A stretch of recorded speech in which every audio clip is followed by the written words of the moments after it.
Chapter 1. The Birthday That Went Wrong. John Wilson was no good at whistling, but he whistled anyway. He whistled in spite of the fog, and the fog was one of Pendleton's worst. Pendleton people used to call them pea soup fogs because of their dirty yellow color. Scientists said the color came from pollution, the pollution caused by thousands and thousands of tiny houses. People warmed their homes with coal fireplaces in those days, and the coal sent smoke belching out of all those chimneys, and all the factory chimneys belched smoke too. Pendleton fogs used to be so dense that sometimes you couldn't see across Elor Street. Elor Street was the street John Wilson followed most of the way home from school. They, the gathering darkness made it harder for John to see. He walked past a bus that was crawling along Elor Street, following a man who walked ahead, waving a white flag to help the driver. "You might just as well walk," one lady said indignantly as she stepped off the slowly moving vehicle. John stopped whistling and laughed softly to himself. Then he thought of how he had tried to cross Eller Street a few minutes before and giggled some more. He had stepped off the pavement. That's what they call the sidewalk in England. And like someone lost in a forest, he had walked in a circle until he arrived back at the same side of the street. It was very confusing, but he got himself sorted out eventually. And the right side, on the right side, and going in the right direction. As a matter of fact, he had worked out a system, and he had one foot on the pavement, that's the sidewalk, you remember, and one foot in the gutter. He could have walked beside the wall, touching it to be sure he was walking straight ahead, but everyone else was doing that. And they kept bumping into one another and saying things like, "Oh, excuse me, isn't it awful? It's absolutely dreadful." Or, "Lors, I can't see a blessed thing. Am so sorry." John's plan was a lot better. The only things he had to watch out for were lampposts, and since the lamplighter had just been lighting them ahead of John, he could see the eerie glow of a shining lamp several steps before he reached the lamp post. So he didn't have to touch anything or bump into anyone. At least that was his plan. So John Wilson whistled. It was his 13th birthday, and Grandma Wilson had promised to bake him a birthday cake with 13 candles on it. John and his grandma had lived together for as long as John could remember. He could recall nothing about his parents, which was what made this day so special. Grandma Wilson had promised to tell him about his parents on his 13th birthday. Always before she had told him, "When you are older, I'll tell you. You're too young to understand yet." Sometimes John wondered whether his parents had been very wicked, and whether he thought and whenever he thought like that, he grew angry and scared. At other times he thought he may have been bad when he was little, and his parents hadn't liked him and had left him with Grandma Wilson. But mostly he thought that his parents were on a secret adventure. Perhaps they were in the Secret Service. And now that he was 13, he would find out. So he whistled his way through the fog, excited about the mystery that was about to be solved. John Wilson loved mysteries. He borrowed mystery books from the library, and he went to the pictures, we would say movies now, as often as he could. He also spent a lot of time in a dream world where he would be the hero, where he was the hero in 100 mystery stories he would make up himself. He fumbled in his blazer pocket and pulled out a dirty piece of string from which a gold ring and a gold locket hung. Inside the locket was a faded brown picture of a World War I soldier wearing a mustache and looking very stern. You were supposed to look stern in those days when you had your picture taken. There was also a lock of curly red hair and a gold ring. The gold ring was the man's signet ring, but it seemed very old and it was impossible to read the letters on it. John was sure the ring had and the locket had something to do with his parents, and he had often asked Grandma Wilson whether the photograph was of his father. But always she would make the same reply: "You're too young yet. Wait till you're a bit older." "How much older, Grandma?" "Stop bothering me, John. You'll know soon enough." But John continued to bother his grandma till at last she told him that if he would only stop, she would tell him at tea time on his 13th birthday. He pulled the string over his head, tucking the ring and the locket inside his shirt and frowning as he did so. They were the source of trouble as well as mystery. At first, his grandma had insisted he wear them around his neck on a pink silk ribbon, yet the children in the earlier grades at school had made fun of him. And after a number of arguments with his grandmother, a compromise was made. John could use an ordinary string so long as he always wore them. But the teasing had continued until at last John had gotten into the habit of putting them in his pocket on his way to school and replacing them around his neck as he drew near home. He didn't bother to tell his grandma about the new arrangement, and since she never asked, John felt it wasn't really disobeying. Don't let me give you the wrong idea about Grandma Wilson. She was kind. She did all she could do to make John happy. She was a smiling, fat old lady whose white hair had a yellow streak in it and was tied in a bun in the back. She always wore white blouses and dark gray skirts that came down to her ankles. She read John's stories long after he could read for himself. There was something special about the way Grandma read, which made the stories seem more exciting than when John read them alone. He especially liked the stories by Nesbit, like The Phoenix and the Carpet.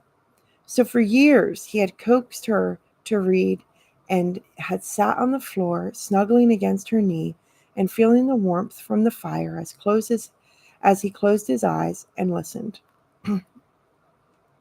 She was proud of John, even more proud of her after he had won his scholarship to Salford Grammar School, a sort of special high school for boys only. Salford Grammar School was a mile from Pilmblett's place, the side street John lived on, and he walked there and back twice a day. At that school, they had forms instead of grades, and John was in a form called Third Form Removed, a form for bright students who were skipping a year. He liked the school, but soon after he arrived in Form 1, the equivalent of 7th grade, things became difficult. Not at school, but on Elor Street. No one from anywhere near where John lived had ever gone to Salford Grammar School before. It was a school for two-offs, or snobs, and sissies, or so the boys on Elor Street said. What made it worse was that John had won money with the scholarship, so he could buy things like the school uniform. And it was the uniform, just as it had used to be the pink ribbon, that had caused the problem. There were gray shorts and gray socks with green bands around the top. There was also a green blazer trimmed around the edges, and the collar had bright yellow ribbon. On the pocket, a yellow lion was embroidered, glaring defiantly. And on the front of the green school cap John had to wear, the same yellow lion clawed aggressively at anyone who cared to take notice. And a gang of boys roaming on Eller Street were happy to do so, snatching the cap from John's head and tossing it from one to another. Grandma Wilson had taught John not to fight, but John soon found that it was fight or go under. He decided one day that a sudden and ferocious attack on the leader of the gang would be the best strategy. Fist pummeling, he accurately as possible on the gang leader's nose. I don't know that he was right in his decision, but after a couple of such attacks, all of which ended in victory, the gang became decidedly friendlier. There was no more snatching and no more name-calling. He held his head higher after that. He was not only clever, he was tough, or so he thought.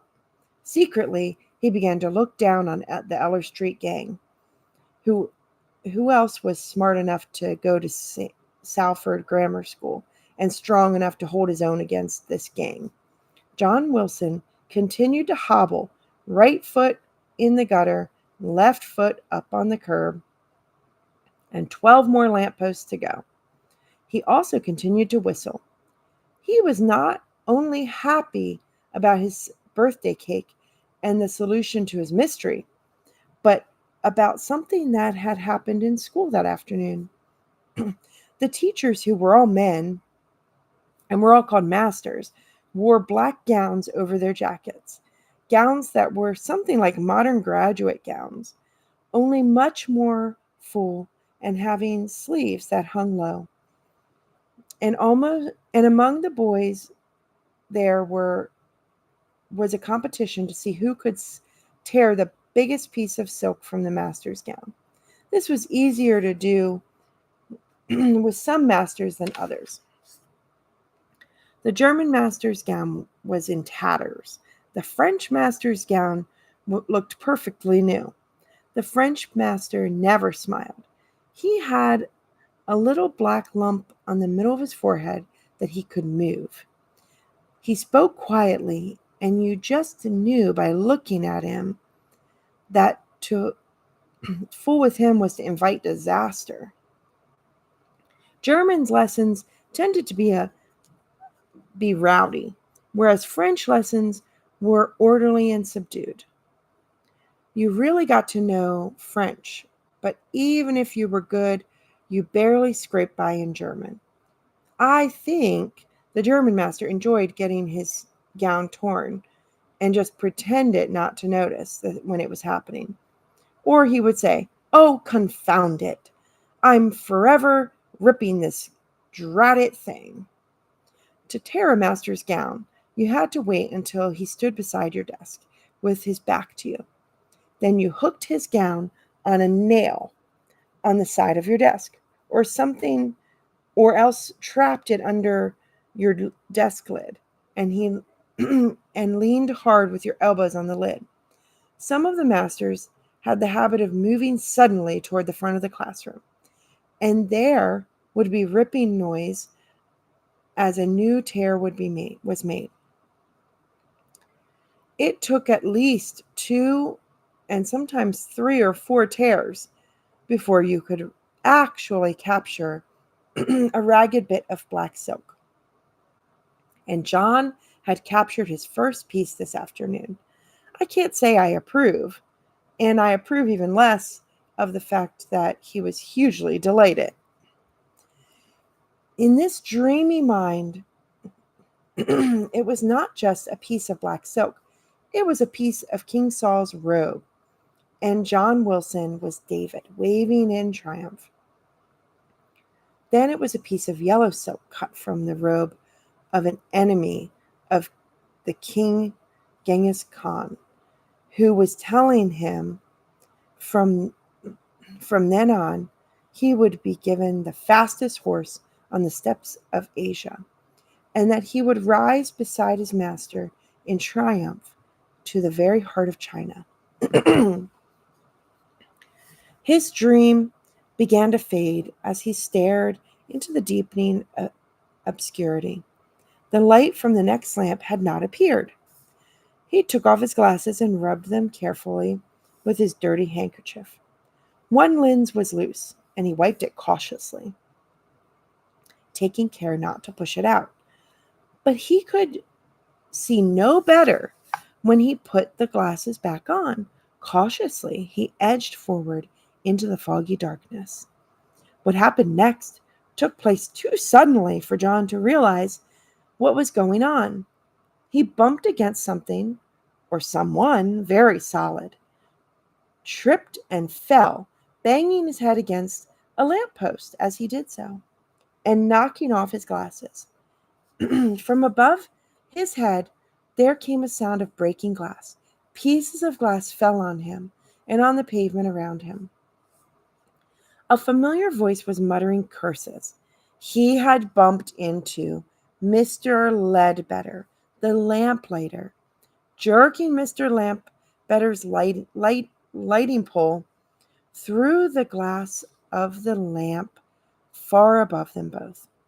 Mr. Ledbetter had a pole with a hook and a flame on the end of it, and the hook to turn the gas on, and the flame to light the mantle.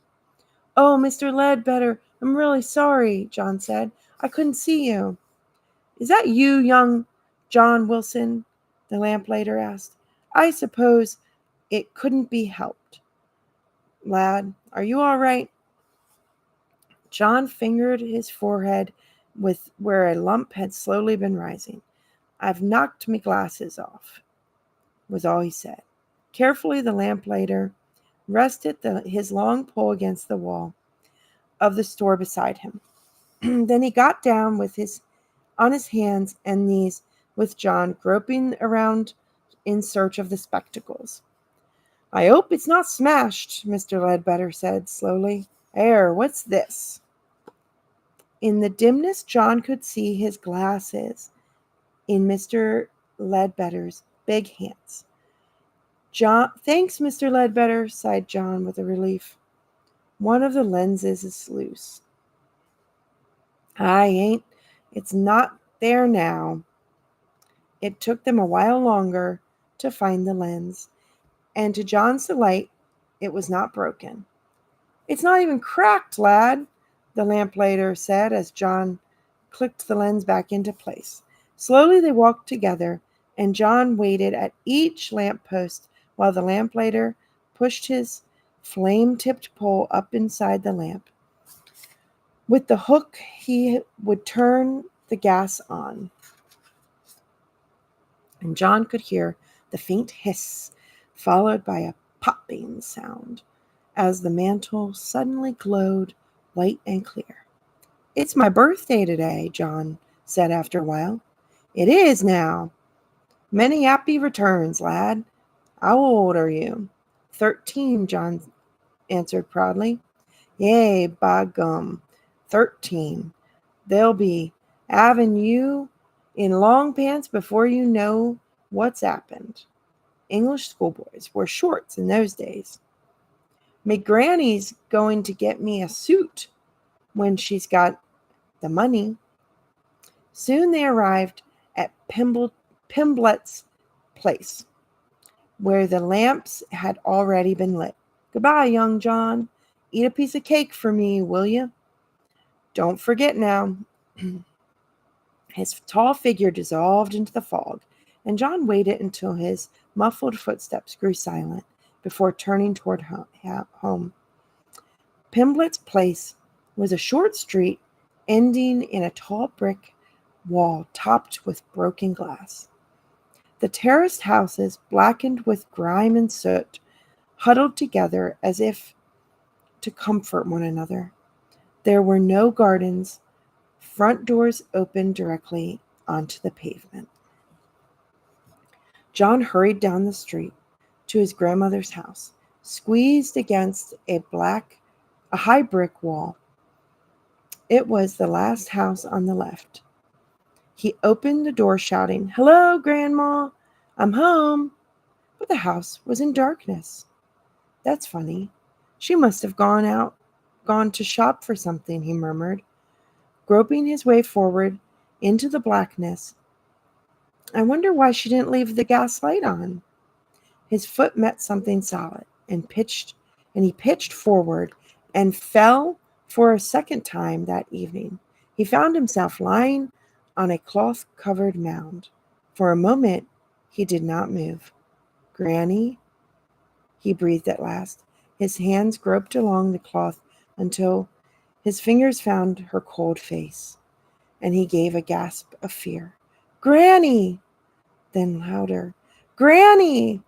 But there was neither sound nor movement. With a half sob, his panic mounting, he pushed himself up and carefully found his way over her and into the kitchen in search of the matchbox where she had always kept on the mantelpiece above the fireplace. With shaking fingers, he pulled a match from the box, but immediately broke it in his eagerness to light it. Another match, fingers still shaking. Then the soft glow, the low hiss of the gas, and a popping sound as the gas mantle burst into light. He turned and saw his grandmother, her skirt and legs in the kitchen where she had fallen, at the entrance of their hallway, and the rest of her beyond into the darkness. "Granny! You'll be all right, Granny. Don't worry. Granny, I'm going to get Mrs. Smith." He knelt beside her body, his own body shaking as he tried to shake hers. "Granny, it's me, John. You're all right now." He got up quickly and ran to the scullery. A flannel. That's what she'd needed. A wet flannel. That would make her come to. But the flannel didn't make her come to. And as he turned her head toward him, he was shocked to see her eyes were wide open and staring fixedly beyond his shoulder. "Oh, no, no, Granny, you'll be all right. I'll go and fetch Mrs. Smith. She'll know what to do. Just lie here a minute and wait." He ran into the foggy darkness to rap on the door of the next house. "Mrs. Smith, Mrs. Smith, something's happened to me grandma." "Mrs. Smith, hurry, Mrs. Smith," he continued to knock at the door. Lad, what thou doing? What's the making such a to-do about?" "It's me grandma. She's lying in the hallway. She's ill. Please come, Mrs. Smith." The tall lady wasted no time. She pushed past John and hurried into the hallway of his grandmother's house. A man's voice called from somewhere in Mrs. Smith's house. "Is she all right, Elsie? What's happened?" John was standing in the corridor behind Mrs. Smith, who was kneeling down by his grandmother. He could hear Mr. Smith's footsteps, walking hurriedly from one house to the other. "I think she's gone, Arnold. I think she's gone. She must have had a stroke. Go and fetch the doctor. Tell him to come at once." The man turned and began to run down Pimblett Place toward Eller Street and the nearest doctor. John was still shaking as he watched Mrs. Smith pull the woolen shawl from around her shoulders and lay it gently across his grandmother's head and shoulders to hide her staring eyes. "Mrs. Smith!" John's voice was not working properly. Is she... Mrs. Smith rose to her feet and pulled him closer to her, holding him against her warm body and rocking him gently from side to side. For a few moments she said nothing. Then, "It'll be all right. It'll be all right, young John. You see, if it won't, you're going to be all right." But John knew by what Mrs. Smith had said, as well as what she had already had what Mrs. Smith had not said, as well as what she had already said. Gone meant dead. His grandmother was dead, and Mrs. Smith didn't want to tell him.